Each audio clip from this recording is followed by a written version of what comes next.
Voilà. En fait, je ne sais pas si vous travaillez beaucoup avec des enfants âgés entre l'âge de 12 et 36 mois, et on n'arrive jamais à les scotcher comme ça.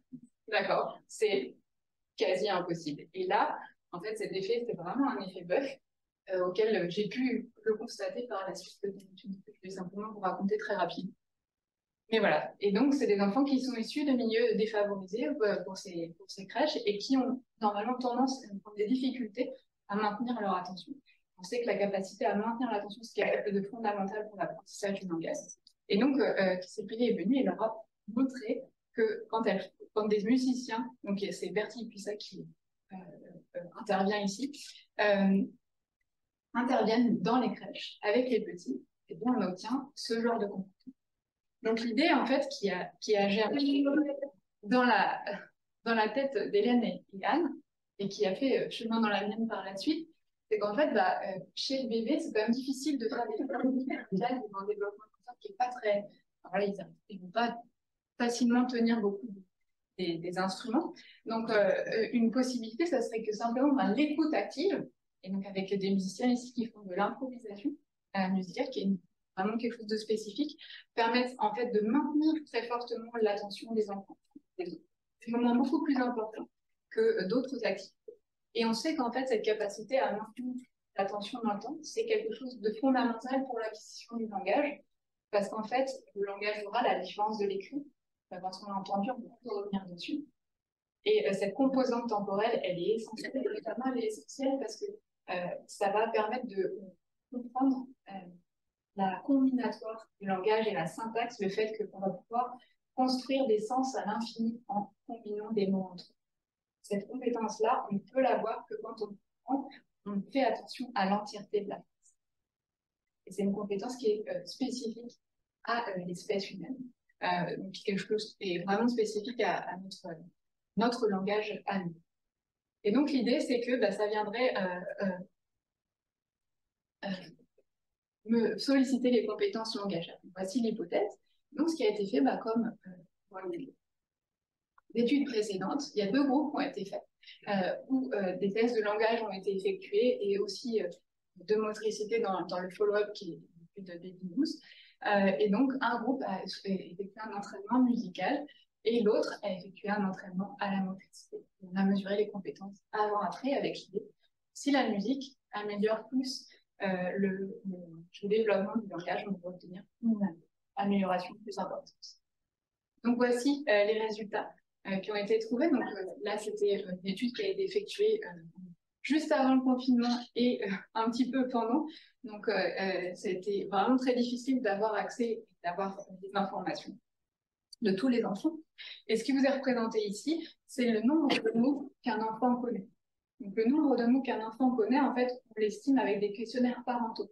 Ça veut dire qu'il faut faire des questionnaires parentaux avant et après, avoir un rendez-vous avec les familles, en plus des interventions, etc., avant et après pour savoir quels mots les enfants connaissent, quels mots les enfants sont capables de produire. Donc c'est un très gros travail. Et donc ce qui a été montré dans cette étude qu'on peut appeler l'étude pilote, simplement parce qu'en fait, il y avait moins d'enfants que ce qui avait été prévu au départ à cause des conditions de la pandémie, eh bien, on a vu une augmentation plus importante du vocabulaire dans la condition de musique que dans la condition entraînement à la motricité. Et donc, on s'est dit waouh.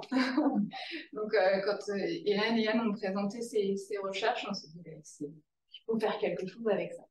Et donc, du coup, on a fait une demande de financement. Ce qui nous a permis de financer la thèse d'Altea. Donc c'est à ce moment-là que j'ai sauté dans le projet pour essayer de reproduire cette étude à plus grande échelle.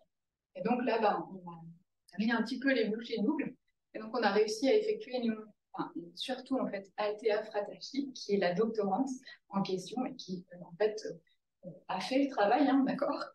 Et bien, elle a réalisé une étude longitudinale avec 67 nourrissons âgés entre 16 et 36 mois pour justement tester ce lien causalité entre la musique et la motricité dans deux crèches grenobloises avec issues de milieux défavorisés. Donc, par exemple, la crèche Goélette, c'est à côté de la gare, donc c'est un milieu mixte. Il y a différents types de familles. La crèche des Fresnes, c'est à côté de Grand Place. Et donc, il y a, je crois, entre 60 et 80% de la population qui vit là-bas, qui est en dessous du seuil de pauvreté. Et donc, c'est une thèse que je co-encadre avec Olivier Pascalis. Et donc, des résultats. Ils sont forts. Voilà, parce qu'en fait, voilà, faut dépiler le questionnaire de vocabulaire de 67 enfants. Il faut c'est des questionnaires d'attention, motricité. On a filmé les enfants, on est en train de coder image par image les temps d'attention soutenue. Quel point les enfants arrivent à maintenir leur attention, comme je vous ai montré là. Là, on le code à la main, parce qu'aujourd'hui, il n'y a pas d'autre manière de faire. Si vous en avez, n'hésitez pas. Voilà. En tout cas, c'est mon travail dessus, surtout, et voilà. Donc, je voulais simplement remercier toute l'équipe du Baby Lab qui a beaucoup grossi ces dernières années. Voilà. Et puis, je vous aussi remercier de ce cours. Et je sais pas si vous avez des questions.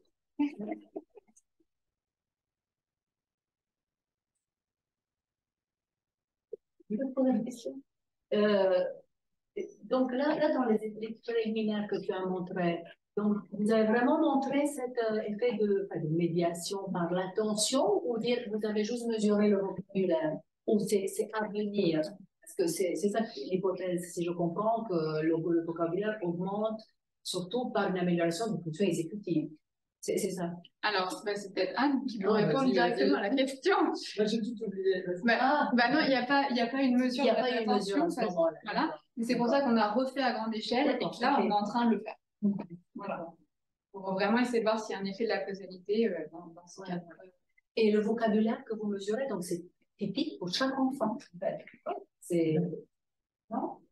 Moi, je veux dire, tu fais un questionnaire de vocabulaire. C'est un questionnaire que tu l'adaptes.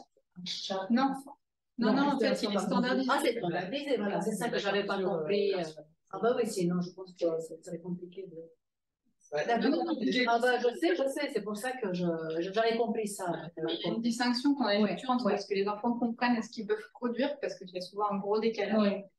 On a aussi des questions sur leur capacité de syntaxe, donc à combiner des mots, parce qu'on pense que ça va être aussi là qu'il va y avoir peut-être les plus belles différences. D'accord. Et pourquoi la coordination motrice, pour comparer? Parce qu'en fait, dans notre condition de contrôle, c'était de la psychomotricité. Ouais. Donc en fait, le contrôle, c'est de voir si par exemple aussi, si par hasard, ce type d'intervention, donc ça c'était avec des circassiens professionnels, ça aussi permettait de solliciter. Et en fait, une chose que je n'ai pas dit, mais à laquelle on est en train de réfléchir, parce que c'est un flux de données qui est extrêmement riche. En fait, dans cette condition-là, il n'y a jamais de parole, jamais. Rien qui est dit. Là, ici, on utilise beaucoup la parole. Et il y a beaucoup de verbes d'action qui sont utilisés. Et donc, on est en train de regarder s'il n'y aurait pas des effets aussi spécifiques sur l'apprentissage des verbes d'action. Voilà. Aujourd'hui, dans le système, il n'y a pas de parole, il n'y a pas de chant. Alors, sur les nouvelles versions, donc là, c'est avec Bertil Puissat sur l'étude pilote, donc il y avait de la voix chantée. Sur celle-ci, non, c'est que deux musiciens. Enfin, c'était à chaque fois deux musiciens. Donc, il y avait dans une crèche, c'était une violoncelliste et quelqu'un à la flûte traversière. Et dans l'autre crèche, c'était flûte traversière et percussionniste. Mais en tout cas, dans le premier groupe, s'il y avait de la voix chantée, il n'y avait pas de langage. Oui, c'est ça, il n'y a pas de langage. C'était ce que vous avez entendu dans l'exemple. Vous avez des questions? Oui. Je sais pas, c'est pas vraiment une question, mais je suis assez surprise quand vous dites que les enfants, enfin les bébés, arrivent mieux à segmenter les mots avec la chanson et pas avec la parole, parce que souvent, quand on chante, les mots c'est pas... Je sais pas comment dire, mais j'entends. Du coup, je suis assez surprise de voir comment ça c'est. Enfin, il y a quelque chose qui explique ça. En fait, il y a probablement, on sait que les bébés, ils se reposent pas mal sur tout ce qui est en fait variation de l'intonation, de la fréquence fondamentale, de la hauteur, etc. Il y en a plus dans la voix chantée, ça rend des choses qui sont plus prédictives que dans la parole. Ça va permettre de mieux saisir les frontières de mots. Et du coup, si on parlait, si vraiment on utiliserait beaucoup d'intonation dans nos phrases parlées, il pourrait mieux segmenter les mots aussi, du coup. Vous voulez venir travailler avec nous parce qu'en fait, il y a aussi des études qui suggèrent que la parole adressée à l'enfant, c'est une question que j'ai besoin d'indiquer tout à l'heure, c'est que la parole adressée à l'enfant, donc c'est quand on parle à un bébé, on ne parle pas comme un adulte. Oh, Regarde! Tu l'as vu? Donc, c'est pas du tout les mêmes propriétés rythmiques, etc. Et c'est un peu quelque chose qui est situé entre la parole adressée à l'adulte et le chant. Donc, on peut avoir un continuum avec les berceuses, etc. Voilà. Et l'idée, c'est qu'il y a aussi des études qui suggèrent que ça améliore la segmentation de la parole par rapport à des... Donc, le take-home message, c'est si vous voulez solliciter les compétences langagières de vos enfants, vous pouvez leur faire de la musique ou vous pouvez aussi leur parler en parole adressée à l'enfant, ça marche. Voilà. On le fait spontanément. Bah, ouais. Son enfant, en fait, on le fait spontanément, mais il y a beaucoup de variabilité. Il y a beaucoup de variabilité entre les personnes et on sait que cette variabilité, elle permet d'expliquer une certaine variabilité des compétences langagères chez les enfants. Je crois qu'il y avait Julie. Bon, comme tu veux. Allez-y. Merci. Alors, moi, ma question, c'était à partir de quel niveau d'entraînement, on va dire, parce que là, vous avez parlé 2 fois par semaine, 1h15. Est-ce que, à partir de quel seuil, en fait, ça fait plus d'effet ou, voilà, ça m'intéresse. Alors, dans cette étude en particulier, la fréquence qu'on a eue, elle était très faible, en fait. Elle était à raison d'1 fois par mois, parce que pour des raisons différentes, économiques, etc., on n'a pas pu faire plus que ça. Et aussi parce que c'était, en fait, à la base, il y a la science qui est venue s'accrocher sur un projet artistique, et c'était pas l'inverse. Donc, quand on a vu qu'il y avait un effet dans cette étude pilote, on s'est dit, on va essayer de refaire la même chose, parce que franchement, s'il y a juste... une intervention par mois qui permet d'avoir des effets même tout petits, c'est incroyable.